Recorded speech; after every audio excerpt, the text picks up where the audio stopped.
Hello friends, మనకి ఎస్బీఐలో new deposit scheme అయితే launch చేయడం జరిగింది. మనకి ఎవరైతే ఫిక్స్డ్ డిపాజిట్ చేసుకోవాలనుకుంటున్నారో వాళ్ళకి 444 డేస్ అంటే 444 డేస్కి కనుక ఫిక్స్డ్ డిపాజిట్ చేసినట్టయితే మనకి 7.25% చొప్పున నార్మల్ సిటిజన్కి, అదే 7.75% చొప్పున సీనియర్ సిటిజన్కి రేట్ ఆఫ్ ఇంట్రెస్ట్ అనేది ఇవ్వడం జరుగుతుంది. ఈ యొక్క అవకాశం మనకి జూలై 31 నుంచి మార్చ్ 2025 వరకు మాత్రమే అవైలబుల్లో ఉంటుంది. సో మీరు ఎవరైనా ఎఫ్డి చేయాలనుకుంటే ఈ యొక్క అవకాశాన్ని సద్వినియోగపరచుకోగలరు.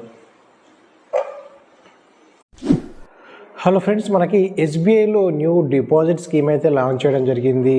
మనకి ఎవరైతే ఫిక్స్డ్ డిపాజిట్ చేసుకోవాలనుకుంటున్నారో వాళ్ళకి 444 డేస్ అంటే 444 డేస్కి కనుక ఫిక్స్డ్ డిపాజిట్ చేసినట్టయితే మనకి 7.25% చొప్పున నార్మల్ సిటిజన్కి, అదే 7.75% చొప్పున